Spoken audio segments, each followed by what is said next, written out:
खबर पश्चिम बंगाल से है। मालदा में पुलिस और बीजेपी कार्यकर्ता आमने सामने आ गए। मोथाबाड़ी में हिंसा प्रभावित इलाके में जाने से केंद्रीय मंत्री सुकांत मजूमदार को पुलिस ने रोक दिया, जिसके बाद बवाल बढ़ गया। पुलिस और कार्यकर्ताओं में टकराव हुआ। सुकांत मजूमदार धरने पर बैठ गए। और आपको बता दें कि 2 दिन पहले मोथाबाड़ी में 2 समुदायों के बीच हिंसा हुई थी। इस इलाके में तनाव का माहौल है, जिसके बाद हिंसा पीड़ित लोगों से मिलने के लिए सुकांत मजूमदार वहां जाना चाहते थे, तभी पुलिस ने उन्हें रास्ते में ही रोक दिया। सुनिए सुकांत मजूमदार क्या कह रहे हैं। मैंने बोला पुलिस को मैं अकेला जाऊंगा, और इसके अगर अकेला जाता हूं तो 144 तो ब्रेक नहीं होता, 144 तो ब्रेक नहीं होता। फिर भी ये लोग यहाँ पे हमें रोकने की कोशिश कर रहे हैं। मैंने बोला कि सबको रोक दीजिए, आप हमें अकेला जाने दीजिए। आप सब सारे विधायक सांसद इधर रहेंगे, कोई नहीं जाएगा, मैं अकेला जाऊंगा। पुलिस फिर भी अलाउ नहीं कर रही। कारण क्या है हमें पता नहीं, क्या छुपाना चाहती है पुलिस। हिंदुओं के घर जलाए गए, हिंदुओं के महिलाओं को गाली दिया गया, हिंदुओं के महिलाओं के साथ बदसलूकी की गई, और इसे छुपाने के फिराक में है पुलिस, और हम रोकेंगे।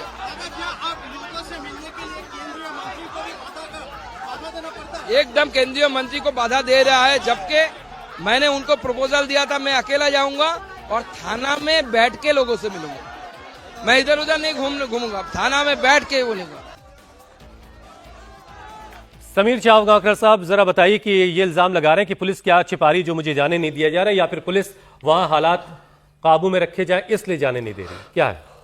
देखिए, सुकांत मजूमदार भारतीय जनता पार्टी के बड़े नेता है, अभी प्रदेश अध्यक्ष भी हैं, केंद्र में एमओएस मिनिस्टर भी है वो। तो मुझे लगता है कि जिस तरीके से बंगाल चुनाव की तैयारी हो रही है, और बिहार के बाद तो बंगाल चुनाव भारतीय जनता पार्टी के केंद्र में, और अमित शाह जी कई बार इस बात को कह चुके हैं कि बंगाल एक अभी जो है हमने मुख्यमंत्री नहीं दिया, इस बार बंगाल में अपना मुख्यमंत्री देने वाले हैं। और बंगाल, तमिलनाडु और केरल ये हमारे इस साल सबसे आने वाले चुनाव सबसे बहुत महत्वपूर्ण होने वाले हैं। तो बंगाल भारतीय जनता पार्टी के सूची में सबसे ऊपर है कि जहां ममता बनर्जी को लंबे समय वहां से हटाने की कोशिश भारतीय जनता पार्टी करेगी।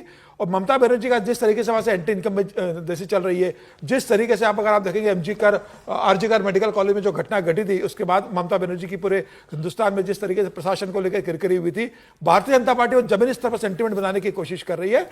और वो जो आरजीकर मेडिकल कॉलेज से जो घटने के बाद से जो भारतीय जनता पार्टी ने वहां मूवमेंट बनाने की शुरुआत की है, मुझे लग रहा है कि जिस तरह के 2 समुदायों के बीच वहां जो झगड़ा हुआ था, अब वहां पर एक भारतीय जनता पार्टी देख के जाना चाहते हैं कि ममता बनर्जी किस तरीके से मुसलमानों के तुष्टिकरण की राजनीति कर रही है, अल्पसंख्यक अपने वोट बैंक को मजबूत करने के लिए किस तरह से वहां जो हिंदू समुदाय के लोग हैं उनके साथ किस तरीके से एक भेदभाव की राजनीति कर रही है। भारतीय जनता पार्टी इस बात को जमीनी स्तर पर उठाना चाहती है, और सुकांत मजूमदार वहां जाकर स्थिति देखना चाहते थे कि हुआ क्या है।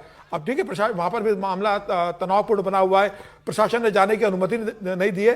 तो निश्चित रूप से इस तरह की स्थिति के अंदर विपक्ष की पार्टी भारतीय जनता पार्टी है, भारतीय जनता पार्टी कोशिश करेगी कि वहां जाके पता किया जाए कि हिंदू वर्ग पर किस तरीके से हमला हुआ है, कितने वहां पर किस तरीके से घटनाएं घटी है। तो मुझे लग रहा है ममता बनर्जी को घेरने की एक तरीका है भारतीय जनता पार्टी का, और सरकार को जाने देना चाहिए था। अगर आप ठीक है डेलीगेशन को नहीं जाने दे रहे हैं, सुकांत मजूमदार तो कह रहे हैं ना कि मैं अकेला जाने को तैयार हूं, आप मुझे अकेले को जाने दीजिए, आप उनको भी वहां नहीं जाने दे रहे हैं। इसके पहले आप देखिए जब घटना घटी थी तब नहीं जाने दिया था, तब हाईकोर्ट ने कहा था कि आप जाने दीजिए।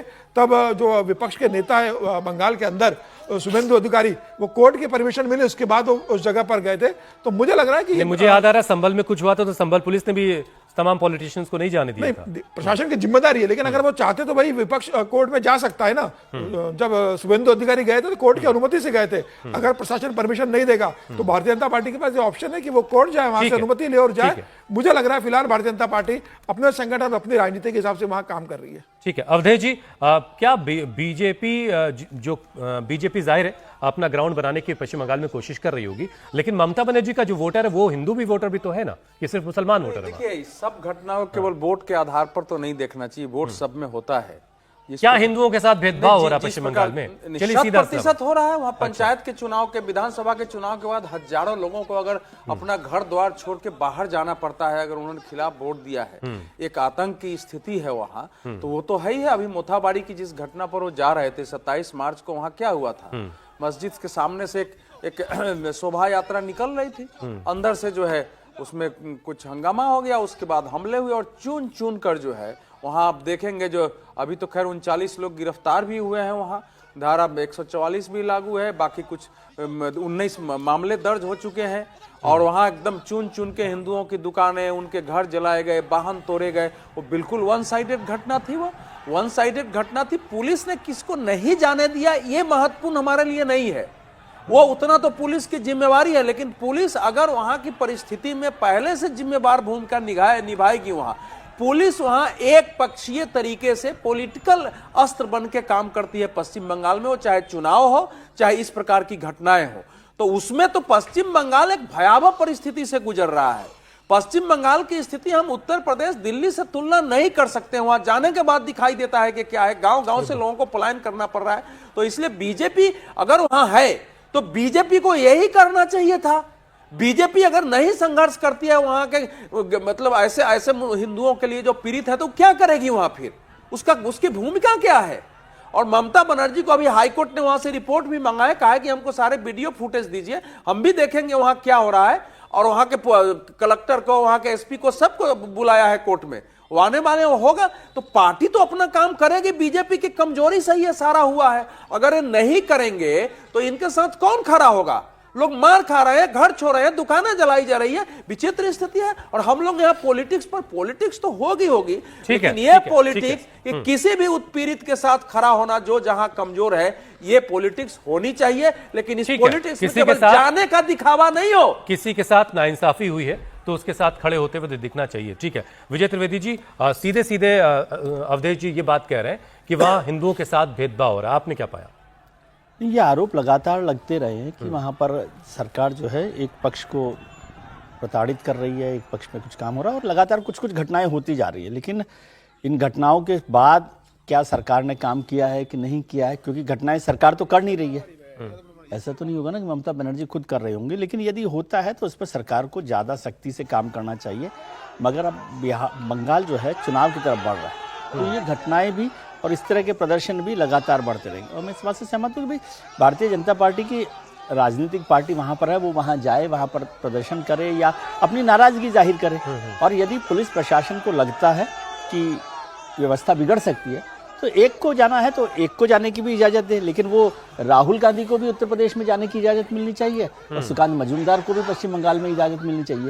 ये दोनों पैरामीटर एक हो सकते हैं ना, या तो पुलिस की बात मानेंगे या पुलिस सबकी बात माने, या जो सूट करेगा उस हिसाब से चीजों को फॉलो तो दोनों के लिए जरूरी है। एक और खबर है यूपी से, वो खबर बड़ी आई है। मौलाना तौकीर रजा है बरेली में, उन्होंने कहा है कि ईद की नमाज पढ़ने वो जाएंगे और अगर मस्जिद में जगह नहीं मिली तो वो बाहर सड़क पर नमाज पढ़ेंगे। और वो कह रहे हैं कि मैं नमाज पढ़ूंगा और देखता हूं कि कोई मुझे रोक नहीं सकता। योगी सरकार ने सीधे तौर पर सड़क पर नमाज पढ़ने से पर रोक लगा रखी है। यूपी के मुसलमानों ने इस आदेश को बखूबी माना भी है। अलविदे की जुमे की नमाज के दौरान यूपी सरकार के आदेश का कहीं कोई उल्लंघन की खबर नहीं आई। ऐसे में मौलाना तौकीर रजा का यह बयान भड़काऊ नजर आता है। हम इसे समझेंगे अपने मेहमानों से, लेकिन जरा पहले सुनिए तौकीर रजा को क्या कह रहे हैं। अब मैं अपनी मस्जिद में गया नमाज पढ़ने बाजमात, और वहां मस्जिद फुल हो चुकी है, तो मुझे नमाज पढ़नी है, तो मैं अगर सड़क पे 2 मिनट के लिए 5 मिनट के लिए खड़ा हो गया, मेरा देश है यार, मैं कहीं पे भी खड़े होकर नमाज पढ़ूंगा और देखूंगा कि मुझे नमाज पढ़ने से कौन रोकेगा। जब हम तुम्हें पूजा करने से नहीं रोकते हैं, हम तुम्हारे रास्ते की रुकावट नहीं बनते हैं, तो हमारे मजहबी मामलात में मदाखलत अगर करोगे तो फिर अब इसका जवाब दिया जाएगा। हमें नमाज पढ़ने से नहीं रोक सकते, हमारी मस्जिदों पर अब तुम बुलडोजर नहीं चला सकते। जो कुछ भी हुआ है आज तक तुमने जो किया है वो सरासर बेईमानी थी। अनंत विजय जी, बाकी सारी चीजें सड़क पर हो सकती हैं, नमाज से क्या परेशानी है? मैं अभी मौलाना तौकीर रजा को सुन रहा था और इसके पहले मैंने उनको सुना था ओवैसी साहब को। दोनों के टोन और टेनर एक जैसे क्यों हैं? दोनों चिल्ला क्यों रहे हैं? दोनों क्रोधित क्यों हैं? अरे भाई, शांति से भी आप अपनी बात कह सकते हो। मैं देख लूंगा, मैं ये कर दूंगा, मैं वो कर दूंगा, और करने की जब बारी आएगी तो सबसे पीछे नजर आएंगे बेचारे मासूमों को आप सामने कर दोगे। तो दरअसल ये लोग राजनीति कर रहे हैं। दिक्कत नमाज पढ़ने से नहीं है। कल एक प्रोफेसर साहब से बात हो रही थी जो इस्लामिक स्कॉलर हैं, उन्होंने कहा है कि कुरान पाक में ये कहा गया है कि स्वच्छता के साथ नमाज पढ़ी जानी चाहिए। तो आप अगर मस्जिद फुल है, आप इंतजार कर लो, थोड़ी देर रुक जाओ, और उसके बाद जब मस्जिद खाली हो, नमाज पढ़ने में कितना वक्त लगता है? कोई 3 घंटे? आप उनकी बात को यहाँ पर तो खैर आप गलत इंटरप्रेट कर ले गए। नमाजें जो है जंग के मैदानों में भी पढ़ी गई हैं, वो एक अलग का विषय है। लेकिन अगर मस्जिद फुल हो गई है, उसी जमात के साथ उसी जमात में वो नमाज पढ़ना चाहते हैं और 5-10 मिनट के लिए सड़क पर नमाज हो रही है, इसमें दिक्कत है कोई? नहीं, दिक्कत है इस वजह से है कि अगर राज्य सरकार ने, और एक बात और, नमाज पढ़ने की बात जहां तक सड़कों पे, तो अब सड़क को यातायात सड़क पे कौन पढ़ रहा है? सबसे बड़ी बात, वो तो जरूरत के मुताबिक पढ़ूंगा। तो उन्होंने जरूरत का लफ्ज इस्तेमाल किया, इसलिए मैं पूछ रहा हूं। अरे तो जरूरत पड़े क्यों? आप इस प्रकार से प्लान कर लो ना। 100 लोगों के लिए मस्जिद बनी थी, आबादी 150 हो गई है, 200 हो गई है। मस्जिदों की संख्या भी आबादी के अनुपात में हर जगह बढ़ गई है। अगर ये कई बार, अभी संभल से ही किसी मुस्लिम धर्मगुरु ने ही ये कहा कि अगर हमें नमाज पढ़ने में ये दिक्कत हो रही है तो हम थोड़ी थोड़ी अंतराल पे पढ़ लेंगे नमाज।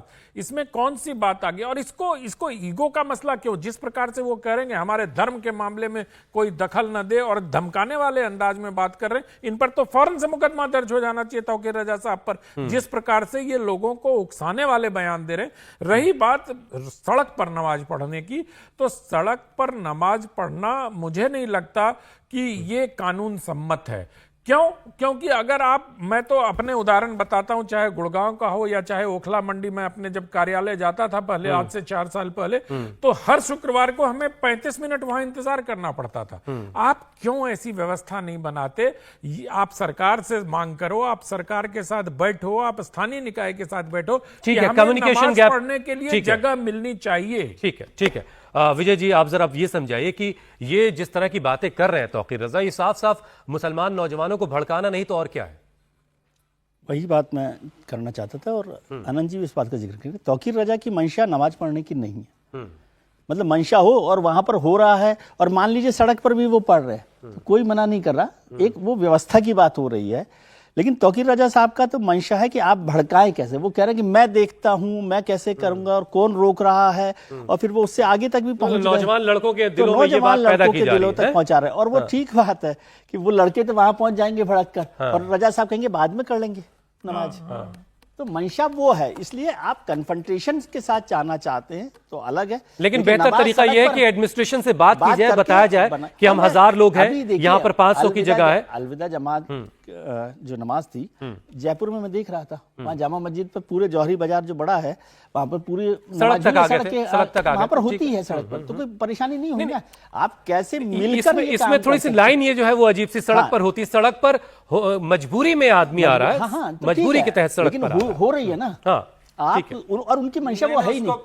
कई बार मजबूरी के साथ शक्ति प्रदर्शन की दृष्टि से भी गाजियाबाद से, सर सुनिए, गाजियाबाद से मुजफ्फरनगर तक हम लोग जाते रहे, मुरादाबाद में खबर और आ गई, जरा उसको लेने। भयानक परिस्थिति पैदा की गई, और ये ऐसा है कि आप एक सिविलाइज्ड हैं, लेकिन हम वहां जाके देखे हैं, जगह है नमाज। मैं मस्जिदों में नमाज में खूब गया हूं, इधर 100 से ज्यादा मस्जिद में गया हूं। एक के बाद एक खत्म हो जाता है, फिर दूसरे का नमाज शुरू होता है। एक पूरी 500-400 लोग आए, नमाज पढ़े, फिर दूसरी पंक्ति लगती है। चलिए, कमोबेशी बात जा चुकी है जो आप बता रहे हैं, तो ये सारी बातें होती हैं, उसमें सड़क की आवश्यकता नहीं पड़ती है। ये तो जानबूझ करके अपनी शक्ति दिखाने के लिए कि हम जो चाहेंगे वही करेंगे, हमारे पर कोई कानून लागू ही नहीं होगा। तौकीर राजा तो कह रहे थे जयपुर के भाषण में कि घुसो, पकड़ लो, जब तक मरे नहीं तब तक हाथ नहीं छोड़ो। ठीक है, एक और बड़ी खबर जरा है, अजीब भाषा है, उसको ले लेते हैं। देश के रक्षा मंत्री राजनाथ सिंह ने औरंगजेब का महिमा मंडन करने वालों को निशाने पर लिया। उन्होंने कहा कि कुछ लोग औरंगजेब को अपना आदर्श मान रहे हैं, जबकि औरंगजेब ने भारत की जनता को मजहब के आधार पर बांटा और दूसरे मजहब वालों पर जुल्म किया। राजनाथ सिंह दिल्ली में बीजेपी महिला मोर्चा के कार्यक्रम में बोल रहे थे, सुनिए जरा उनको। बहनों भाइयों, आप रानी चेन्नम्मा की बहादुरी को नहीं भूल सकते। जिस रानी चेन्नम्मा ने औरंगजेब जैसे दर्दई शासक के खिलाफ मराठा राजाओं के साथ सहयोग किया था। कुछ लोग हमारे देश में औरंगजेब को अपना आदर्श मानने लगे। यह विडंबना है कि कुछ लोग हमारे देश में औरंगजेब को अपना आदर्श मानने लगे। औरंगजेब ने भारत की जनता को मजहब के आधार पर न केवल बांटा बल्कि बहुत सारे दूसरे मजहब वालों पर जुल्म भी ढाने का काम किया था। लग रहा था कि औरंगजेब का मामला कुछ ठंडा हो गया, लेकिन अभी जिंदा है। समीर जी, अभी कहां तक बात जाएगी ये? नहीं, मुझे नहीं लगता कि कोई बहुत बात बढ़ने वाली है। जितना जो अबू आम्बेडकर साहब को मैंने सुना था, उन्होंने कहा था इररिलेवेंट है, इस पर बात ही नहीं होनी चाहिए। संघ ने अपना वक्तव्य सार्वजनिक रूप से कहा इस संदर्भ में, इसमें कोई दो राय नहीं है। लेकिन जिस तरीके से अबू असीम आजमी ने कहा था महाराष्ट्र के अंदर, उसके बाद में जो पूरा विवाद हुआ था और जिस तरीके से अखिलेश यादव ने उसका समर्थन करा, उसके बाद राणा सांगा को बीच में लाया गया और जिस तरीके से रामलाल सुमन ने एक योद्धा को, देशभक्तों को इस तरीके से प्रदर्शित किया था, मुझे लग रहा है पूरा विवाद बढ़ता चला गया। लेकिन राजनाथ सिंह ने उसी बात को आगे बढ़ाते हुए कहा है कि भाई औरंगजेब का महिमा मंडन क्यों होना चाहिए, वो आक्रांता था। लेकिन अब राजनाथ सिंह को यह भी याद रखना चाहिए कि राजनाथ सिंह अध्यक्ष तो तभी बने थे जब आडवाणी जी ने जिन्ना की तारीफ कर दी थी और आने के बाद इस्तीफा दिया था, तो उसके बाद राजनाथ सिंह की लॉटरी लग के राजनाथ सिंह अध्यक्ष बने थे। तो कभी कोई नेता कुछ बोल देता है तो उसके बाद किसी को भी कोई पड़ापन मिल जाता है, तो राजनाथ सिंह अध्यक्ष उसी के बाद बने थे।